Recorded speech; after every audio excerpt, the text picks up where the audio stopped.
দেন আসিয়া যে ঘটনাটা, অপরাধী কিন্তু ধরা পড়েছে, যে ঘটনাটা ঘটছে অপরাধী কিন্তু ধরা পড়ছে, একজনকে ধরা পড়তেছে। গুলশানে একটা বাড়িতে ডাকাতি হলো, ওটা আমি ডাকাতিই বলবো, হ্যাঁ, ওই যে উস্কানি দিয়া ঢোকা হলো, 3 জনকে কিন্তু অ্যারেস্ট করা হয়েছে। প্রতিটা ঘটনা কিন্তু অ্যারেস্ট হয়েছে। আমি কিন্তু এটাকে খারাপ বলছি না, এটা হয়তো পলিটিক্যাল গভর্নমেন্ট থাকলে তো, আওয়ামী লীগ গভর্নমেন্ট থাকলে তো অ্যারেস্টই হতো না, হয়তো এমপি সাহেবের শালা অথবা এমপি সাহেবের শালার ভাই কিছু একটা হবে, শালার ভাই তো শালাই হয়, আচ্ছা ঠিক আছে, তো ওইটা হয়তো একদিন হইতো না, অ্যারেস্ট কিন্তু হইতো না, কিন্তু এখানে কিন্তু অ্যারেস্ট হয়ে যাচ্ছে, এটা একটা পজিটিভ দিক। হ্যাঁ, এটাকে আমি মানে সরকারকে প্রশংসাই করি।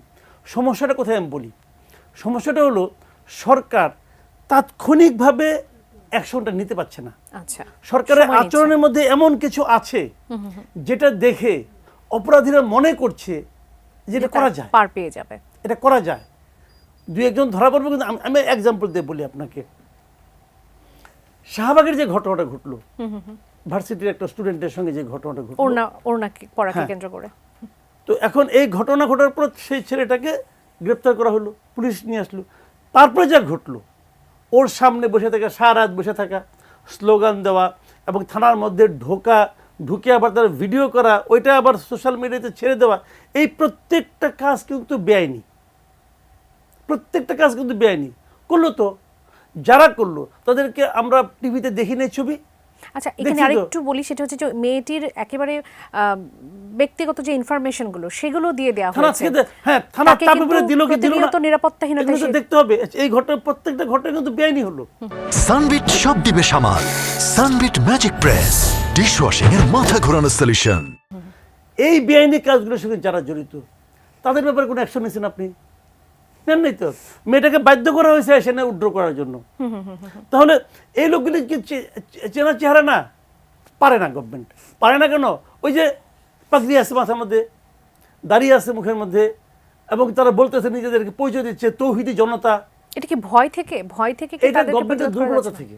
আচ্ছা, সরকার এই সমস্ত ক্ষেত্রে দুর্বল, তারা বুঝতে পারছে না আমি যেটা করব করে না আবার আমি এটা সামাল দিতে কি পারবো।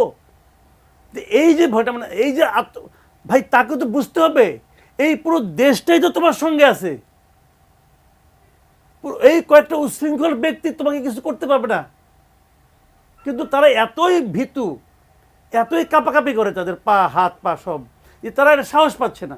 তো এইটাই হলো অযোগ্যতা, এইটাই হলো বৃদ্ধের নমুনা। আমি যে বারবার শব্দ রচন বৃদ্ধ কিন্তু খালি শারীরিক বৃদ্ধ কথা বলছি না, এটা মানসিকভাবেও বৃদ্ধ, মানসিকভাবেও অথর্ব হয়ে গেছে। আপনি একদল অথর্ব লোক দিয়ে বসাইছেন রে ভাই, কথা পরিষ্কার। এতে অনেকে মাইন্ড করতে পারেন, শুনতেও খারাপ শোনা যেতে পারে, বাট দিস ইজ রিয়েলিটি।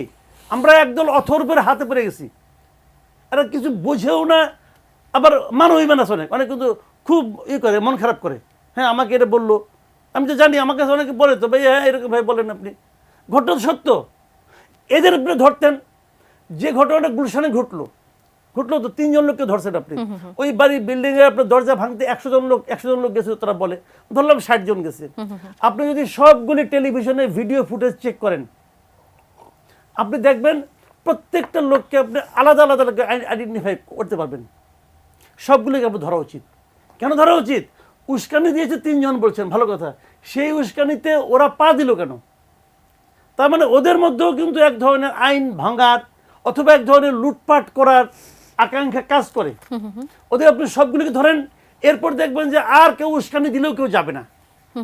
এখন ওরা মনে করছে কি, যে উস্কানি দিবে তারে ধরবে, আমারে তো ধরবে না, যাই আমি একটু বীরত্ব দেখে আসি, অথবা যদি যে কিছু একটা থাবা দিয়ে কিছু টানতে পারি। যেহেতু তাদের ধরা হবে না, এই কনফিডেন্সটা তাদের কাজ করছে, এই জন্য কি ইন্সপায়ার হচ্ছে পরবর্তীতে? অবশ্যই এই ঘটনা তো ঘটতেছে। কোন ঘটনায় ধরা হয়েছে বলেন তো আপনি?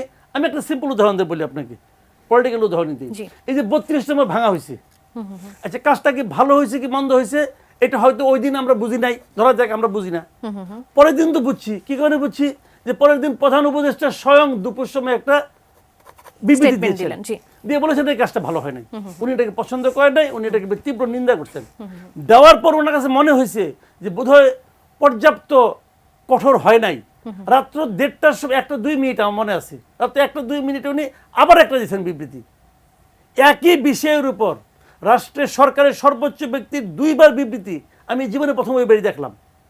ওইবার উনি আরো তীব্র ভাষায় বলছেন এটা করা ঠিক হয় নাই। তাহলে কি হলো? কাজটা করা ঠিক হয় নাই। এই বেঠিক কাজটা যারা করলো তাদের ভিতরে আপনি কোনো অ্যাকশন নিছেন? এবং তদন্তের বিষয়টিও কি কোনো এর অ্যাকশন তো মধ্যে নেই, ছিল? ওটা নিয়ে কোনো মামলাও হয় নাই। আচ্ছা, মামলাও তো হয় না এটা নিয়ে কোনো। রাষ্ট্র তাহলে কি করলো? রাষ্ট্রের প্রধান মানে সরকারের প্রধান ব্যক্তি বললো কাজটা ঠিক হয় নাই, এই বেঠিক কাজটা যারা করলো তাদের প্রতি কোনো অ্যাকশন নিয়েছেন আপনি? জি। নেন নাই।